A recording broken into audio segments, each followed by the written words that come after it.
Hi, my name's Colin Tsai, and I'm here at NAB 2019 at the Avid booth, and today I'm going to talk about Maestro PowerWall. It's our all-in-one solution to control and manage content for in-studio displays. It's powered by our state-of-the-art render engine, which also includes a video processor for pixel-accurate routing. I'll go over the UI right here. So you'll see at the top here we have tabs. These tabs can control individual displays, your entire studio, groups of displays, or even individual layers of graphics, which we can have up to 254 of per display. So we have a preview and a program here. And if you look over at this display over here, we also have a video preview program. So what this does is basically give you a second channel to build your graphics on, and also acts as a confidence feed before those graphics are brought to air. Now keep in mind, everything you're going to see here is in real time. Nothing is pre-rendered. So if we look over here at the preview, I'm going to select my single candidate right here, and I'm going to choose Mr. Bernie Sanders, and you'll see on my preview, we're pulling from live data. So we're getting headshots, names, percentages of votes, number of votes, states. All of this is pulled from live data on the web. I'll transition that to air, and when I do so, if you look up at the big display here, you'll see that in real time we're removing the content that's already there. We're bringing in the new content without affecting the ticker that's at the top there, the crawl that we have running across the top, because it's on a different layer. So we can control all of these elements individually. We also have some integration with third-party devices, which I'll get into in a few minutes. The Grass Valley switcher that we have here will demonstrate that. We also integrate with video routers, as well as some other third-party devices. This, for example, is an Rfid reader. So I'm going to take my bobblehead Hillary Clinton here, which has an RFID tag on the bottom. You'll see that when we place that on the reader, the data up on the monitor up here will change to Hillary Clinton. So it automatically detects a change and brings in that new data. So this could be used in the studio by your anchor as they're trying to tell the story instead of just reading a prompter and talking through it, they can actually interact with these displays.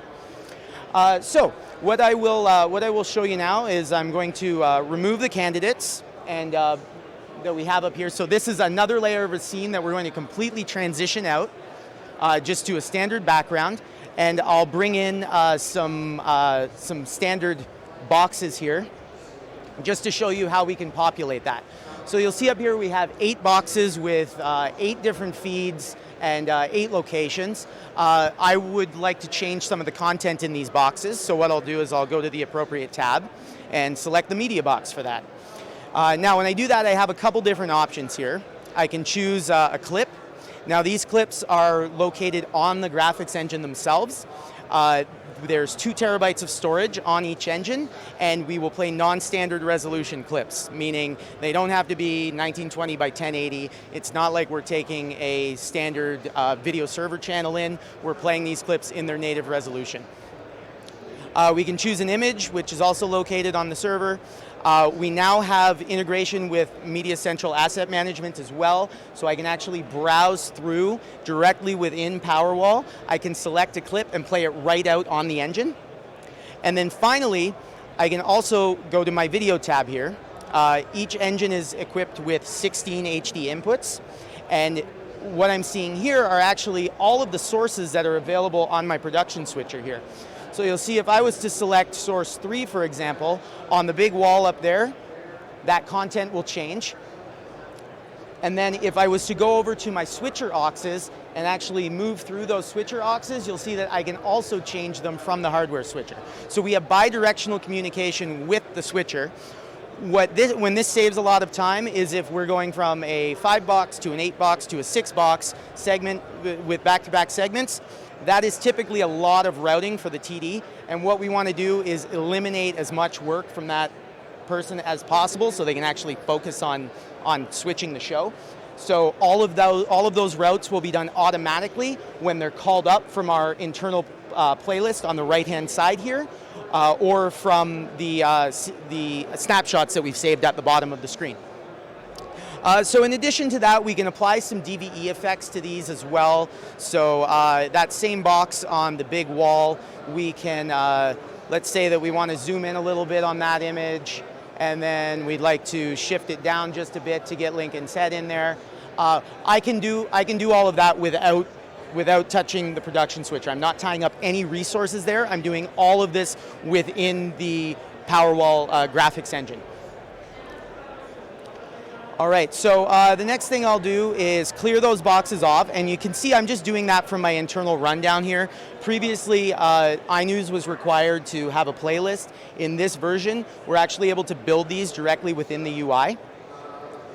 So we'll remove those, and we will bring the double candidates back to air. Something else that we've done here is we've always had integration with the traditional iNews client. What we've done now is introduce integration with Media Central Newsroom Management. So you'll see here we have a graphics PowerWall plugin directly within the web app here. So I can select a template. You'll see I have several to choose from, and these templates will actually match what we have built for PowerWall. So let's choose the race selection. And we'll see here, I'm going to choose President, because that's the first one on the list. And I can save that page and drop it into my T5A story, for example here, my 6 p.m. story. So we'll open that. I will drag that in, exit the story to save it. And then as soon as we go back into the PowerWall client and open up my iNews rundown, which I can have open simultaneously, by the way, with the internal rundown, you'll see that if I scroll down here and select the story that I just added, if we look over on the preview, my data has been updated with the presidential candidates and the results. So this, and what's nice about this is if the data changes between when the story is made by the producer and when it's actually called up to the preview, the data will be updated. So it doesn't matter if the story was put in 5 hours ago, the data will be refreshed right before it goes to air.